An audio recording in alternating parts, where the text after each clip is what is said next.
कर्मचारियों के सामूहिक अवकाश पर बैकफुट पर शासन। अपर मुख्य सचिव राधा रतूड़ी ने कर्मचारियों को वार्ता के लिए बुलाया है। कर्मचारी कोऑर्डिनेशन कमेटी ने अवकाश पर जाने का ऐलान किया है। कल 31 जनवरी को सामूहिक अवकाश पर जाने का ऐलान किया गया है। तो राधा रतूड़ी ने कर्मचारियों को वार्ता के लिए यहां पर बुलाया है। अब देखना यह है कि इस वार्ता से क्या कोई हल निकलता है। कर्मचारी कोऑर्डिनेशन कमेटी ने अवकाश पर जाने का निर्णय किया है। ऐसे में कल से सामूहिक अवकाश पर जाने का कर्मचारियों का ऐलान है। पुरानी पेंशन व्यवस्था को लागू करने, शिथिलीकरण नियमावली 2010 को बहाल करने जैसी 10 सूत्रीय मांगों को लेकर राज्य भर के कर्मचारी संगठनों ने अब एक साथ हाथ मिला लिया है। गुरुवार को उत्तराखंड के 2.5 लाख कर्मचारियों ने सामूहिक अवकाश पर जाने का ऐलान कर दिया। 23 जनवरी को डिप्लोमा इंजीनियर संघ भवन के सचिवालय संघ के आह्वान पर कर्मचारियों के 22 संघों से जुड़े प्रतिनिधियों की बैठक हुई थी। इसमें यह तय हुआ था कि समन्वय मंच, संयुक्त मोर्चा, महासंघ के जरिए अलग अलग लड़ाई लड़ने के बजाय एक मंच पर आकर सरकार पर दबाव बनाने का निर्णय लिए।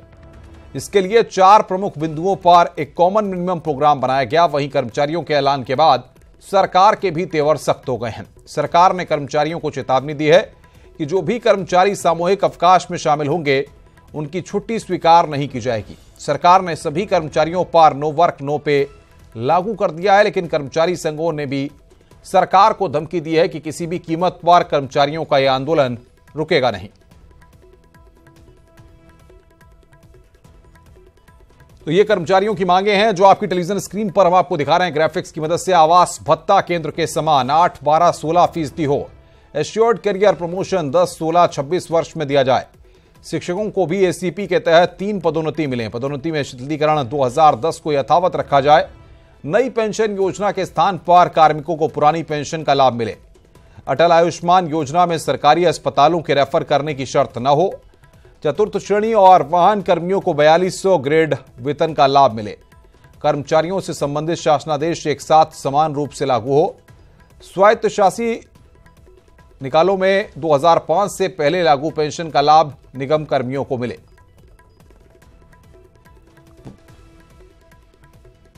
पंद्रह भत्ते जो सरकार ने यहां पर खत्म किए हैं।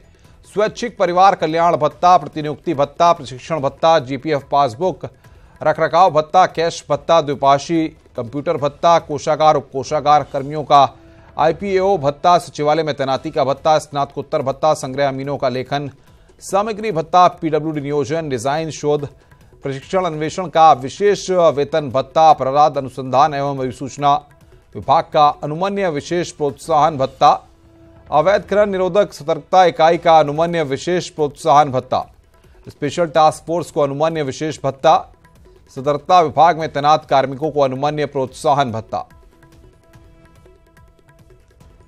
और बातचीत करने के लिए सुनील प्रभात हमारे साथ जुड़ रहे हैं। सुनील, सबसे बड़ी बात यह है कि कर्मचारी लगातार अपनी मांगों को लेकर मुखर हो रहे हैं। बातचीत की बात भी सामने आ रही है, क्या निकलता दिख रहा है फिलहाल?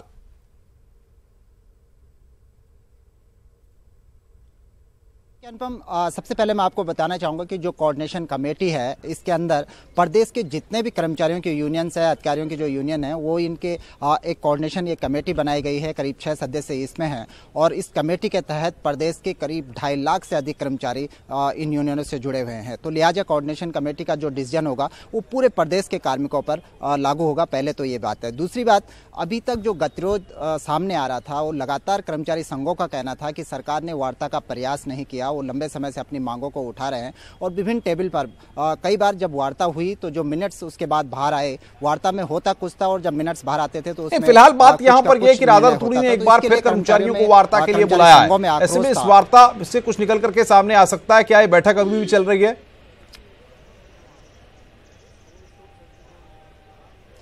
बिल्कुल अनुपम, करीब 1 घंटा हो गया है और ये बैठक अभी भी जारी है। जो कोऑर्डिनेशन कमेटी के जो संयोजक मंडल है वो अधिकारियों के साथ अभी बैठा हुआ है।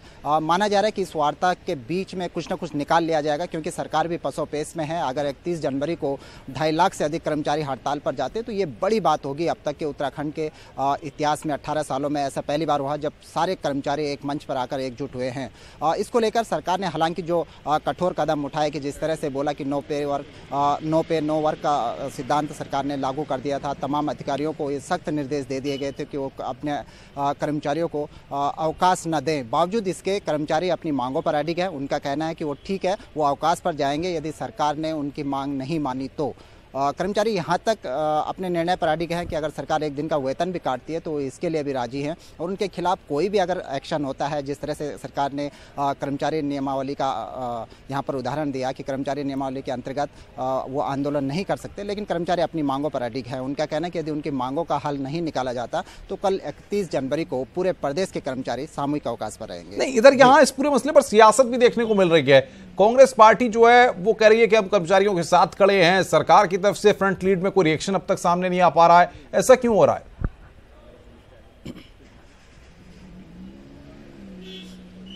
देखिए अनुपम, इसको पॉलिटिकल मायने में भी देखना होगा कि लोकसभा चुनाव नज़दीक हैं, और जिस तरह से हम बता रहे कि 2.5 लाख से अधिक कर्मचारी इन यूनियनों से जुड़े हुए हैं, तो जाहिर सी बात है सरकार के लिए भी एक बड़ा परेशानी का ये मुद्दा है कि वो एकदम से ऐसा कोई एक्शन लेने से बच रही है जिससे तमाम कर्मचारी नाराज़ हों। और लगे हाथ ये कांग्रेस के लिए भी एक अच्छा मुद्दा है कि कर्मचारी उग्र हैं, उनका आंदोलन चरम पर है। कर्मचारियों का कहना है कि जिस तरह से कि सरकार उनसे वार्ता का प्रयास नहीं कर रही है, तो कांग्रेस भी लगे हाथ इस मुद्दे को भुनाना चाहती है। तो इसी तरह इस पर सियासत भी हो रही है, क्योंकि स्पष्ट तौर पर हम पिछले कई दिनों से सरकार से ये कोशिश कर रहे हैं, तमाम मंत्रियों से कोशिश कर रहे हैं कि वो इस पर जवाब दें कि जब सरकार इतना कड़ा एक्शन ले रही है, सरकार पीछे नहीं झुकने को तैयार है, तो सरकार क्यों नहीं कर्मचारियों पर एस्मा लगा देती। लेकिन इस पर तमाम जो कल हमने अपर मुख्य सचिव राधा रतूड़ी से भी इस संबंध में बात करने की कोशिश की, लेकिन खुलकर बोलने को कोई भी तैयार नहीं है। तो जाहिर सी बात है इसमें कहीं ना कहीं सियासत भी हो रही है। सरकार 2019 का जो लोकसभा चुनाव है उसको देखते हुए भी इस दिशा में कुछ एक्शन लेगी। जी बिल्कुल सुनील, बहुत बहुत शुक्रिया। और नजर बना के रखिए, आगे भी हम आपसे अपडेट लेते रहेंगे। सुनील प्रभात हमारे साथ जुड़े हुए थे, जो विस्तार से चीजों को बता रहे थे। तो कर्मचारियों और शासन के बीच में अब आर पार है, बैठक चल रही है। क्या कुछ निकलकर सामने आता है? क्या कल से पहाड़ के कर्मचारी हड़ताल पर जाएंगे? ये अपने आप में सवाल। कर्मचारियों को कांग्रेस का समर्थन मिला है और ऐसे में सरकार बैकफुट पर है।